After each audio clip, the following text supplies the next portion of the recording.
I know a lot of purists don't like it because it's an ETF and not people opening wallets and self-custodying.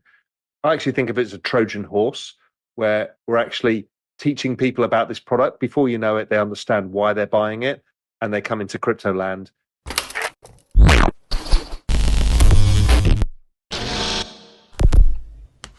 Hey guys, welcome back to Everyday Finance. In this video, Raoul Pal discusses the crypto and Bitcoin.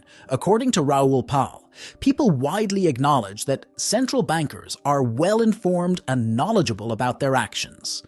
Their deliberate devaluation of currencies is a strategic move to prevent certain undesirable outcomes.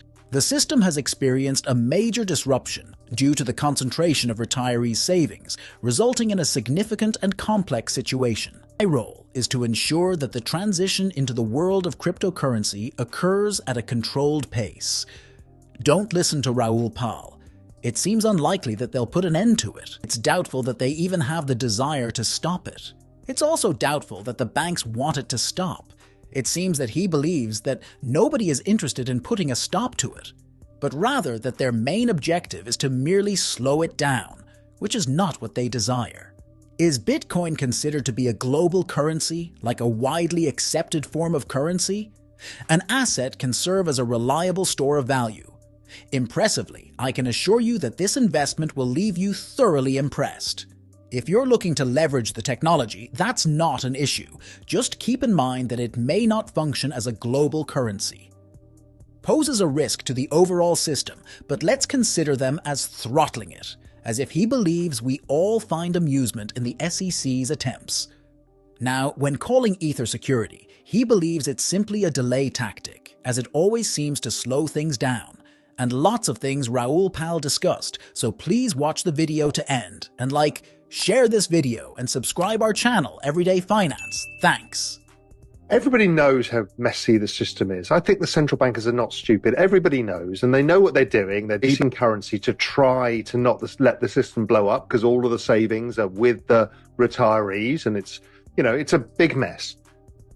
So their one job is to not allow the migration into crypto land to happen too fast. I don't think they're going to stop it. I don't think they even probably want to stop it. I don't think the banks want to stop it. I don't think anybody wants to stop it. But I think their real job is to slow it down. What they don't want is Bitcoin as deemed to be a currency, a world currency. As an asset, as a store of value, knock your socks off. As an investment, no problem. You want to build on top of it, technology, no problem. Just don't think of it as a world currency because that threatens the overall system. But I just think of them as throttling it. So even, I think all of us are laughing at the SEC trying to now call Ether security. I think it's just a delay tactic as ever. The RIAs do the same kind of thing. It's like they just often will say to their clients, we'll put 1% of your portfolio into discretionary stuff. So that changes. I think they all are aware how volatile this is. It's been sold to them as a volatile asset, and it's a long-term thing. My guess is there's more long-term holders. Later, you'll get the FOMO retail of everybody trying to do this. But right now, this is a lot of people like Bitwise, Fidelity, Franklin, everybody going to their client base, talking them through it, explaining it. This is more thoughtful allocation. The other thing that people haven't realized is you can now put it in your 401k. So the average millennial who's a buyer of the NASDAQ or the S&P 500 passive index products will buy this, and they'll buy it every 2 weeks with their paycheck. And so we will see a difference in the structure of flows, as Jamie's alluding to. It's just going to change. Probably means it's less volatile on the down cycle. It also could cause a full bubble on the up cycle this time around because you've got numerous new participants who could enter. And, this is a limited supply asset and 80% of it's hoarded. So it can get pretty tricky. So I don't know how it plays out, but I don't agree with Jim Bianco. I know a lot of purists don't like it because it's an ETF and not people opening wallets and self-custodying. I actually think of it as a Trojan horse, where we're actually teaching people about this product. Before you know it, they understand why they're buying it, and they come into crypto land. So I think it's relatively good quality holders. Also, Hunter Horsley hinted that I think it's on the quarterly statements. You'll see who the big holders of the ETFs are, and he hinted that you'll be surprised who's on the list. Raoul Pal appears to hold the belief that everyone has a clear understanding of the volatility inherent in this situation. Given the nature of this asset and its potential for volatility, it seems likely that there will be an increase in long-term holders in the future. It seems like everyone is jumping on the bandwagon, with many individuals and companies, such as Bitwise, Fidelity, and Franklin, getting involved in this trend. Everyone is reaching out to their client base, carefully explaining the situation and ensuring a thoughtful approach. Allocation. Another aspect that seems to have gone unnoticed is the ability to now conveniently place it in your possession. The 401k plan caters to the average millennial who actively invests in the Nasdaq or the S&P 500. People typically purchase passive index products on a regular basis, often every 2 weeks, using their paychecks. There will likely be a shift in the flow structure, as Jamie has hinted. It's expected to undergo some changes.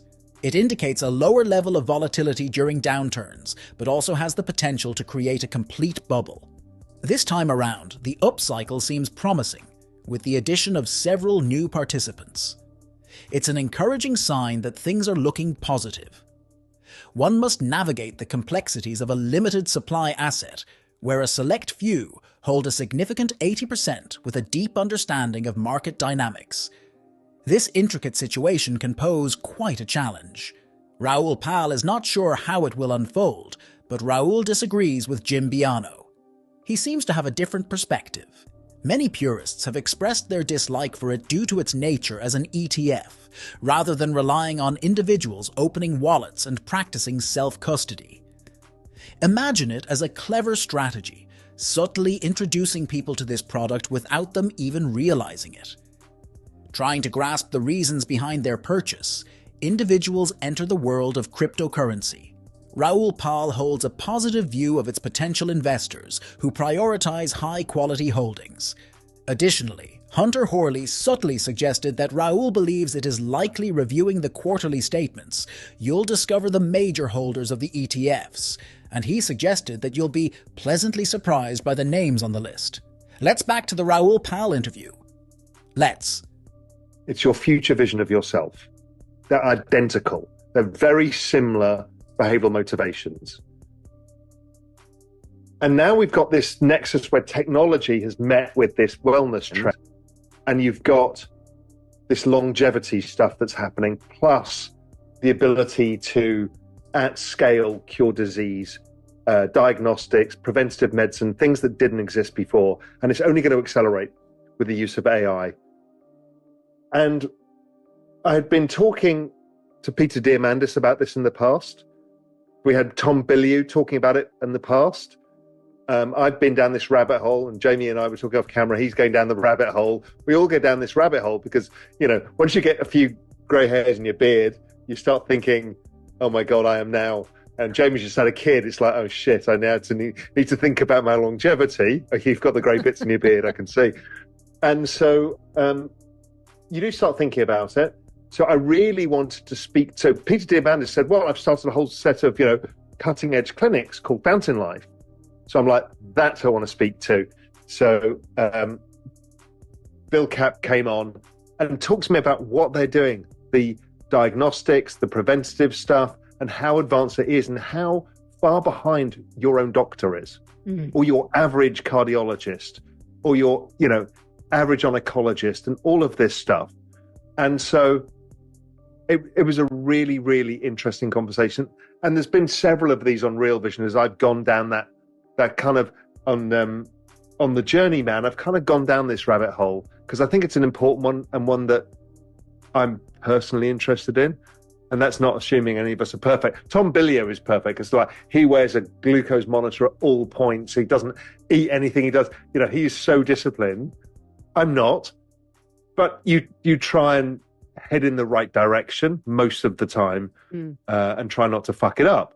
And, how to unfuck your future, a very important part of it. There's no point getting all your investments right and being in bad health.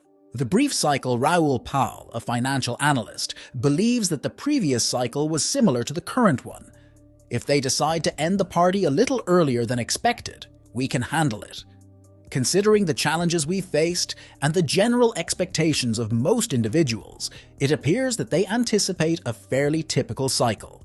It seems that individuals are content with their apprehension regarding the 2013 double inflate.